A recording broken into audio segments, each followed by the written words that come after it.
trying to fight them off, trying to get away from them, but it's like being in a beehive. There's just hundreds of them all over me. And I eventually was just laying on the ground there, all ripped up, pain everywhere, inside, outside, and even harder to bear than the physical pain was the emotional pain of what had just happened to me.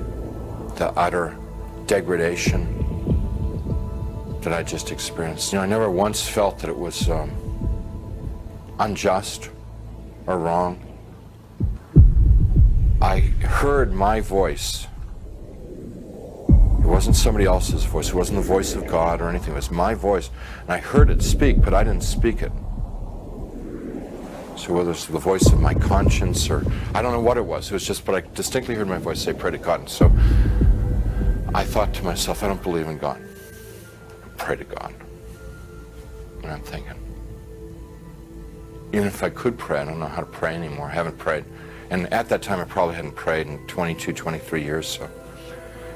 So I'm thinking, like, when I was a child and we said prayers in Sunday school and we said prayers in church, and what did we say? And I'm trying to think of it because to me, to pray was to recite something that I'd learned. That's what I thought a prayer was then.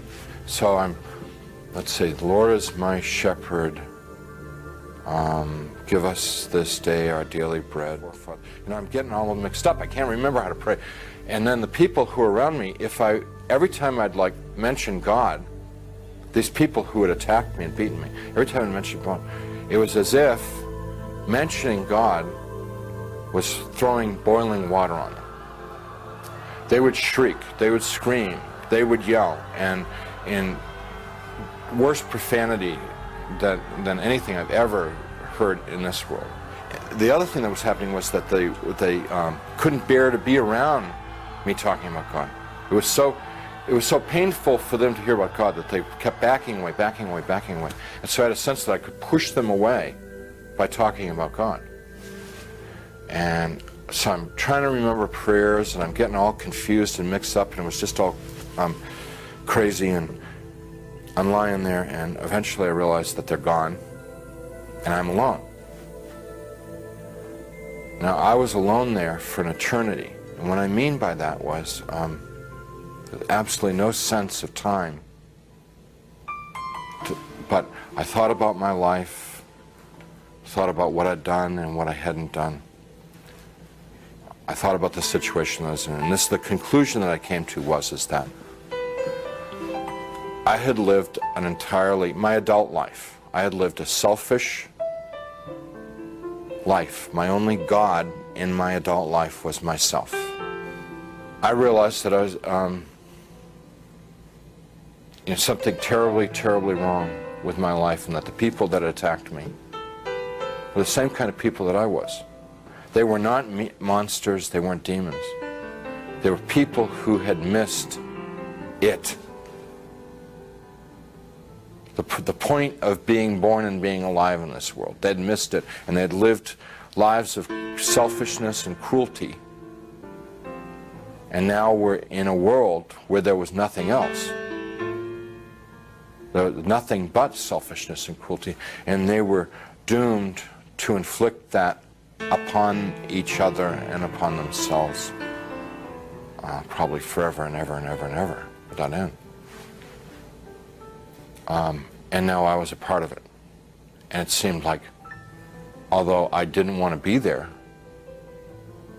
it seemed like probably the right place for me to be. There was a sense of like, this is what I deserve, because this is what I lived. You can't imagine how emotionally painful that was. And I'm lying there for time without end, thinking about my fate. And in the back of my mind comes up an image of myself as a child, sitting in a Sunday school classroom, singing, Jesus Loves Me. I could hear in my mind, Jesus loves me, la la la, Jesus loves me, la la. And as I recalled myself singing it and I could hear myself as a child singing it. More important than anything else was that I could feel it in my heart that there was a time in my life when I was young and innocent, when I believed in something good, when I believed in something other than myself, when I believed in someone who was all good, all powerful, who really, really cared about me. And I knew that I wanted that back. So I called out into the darkness, Jesus, please save me. Please save me. And he came. He came. First there was a tiny little speck of light in the darkness, and it very rapidly got bright. And the light became so bright that if it were in this world, it would have consumed me. I just would have fried me to a crisp. But it wasn't at all hot or dangerous there. The light just came upon me, and he reached down. He was in this light, and he reached down out of this light and gently started to pick me up. And in his light, I could see that I was gore and filth and wounds all over. And I looked like roadkill. And he's gently putting his hands underneath me and very tenderly picking me up. And as he's touching me, everything just goes away. All the wounds, all the pain, all the dirt, it just kind of like evaporated away. And I'm like whole and healed. And inside, just filled with his love, which I wish I could be more articulate about. It's so frustrating not being able to tell people about it, because you know, it's the best thing that ever happened to me in my life. I mean, it's like it's the everything. You know, it's the all of life is to know that love. And you know, I get to it and I just can't describe it. I can't convey it to you. So he's holding me and embracing me, rubbing my back like a father would his son, like a mother would her daughter, just gently rubbing my back. And I'm bawling like a baby, out of happiness. I mean, like the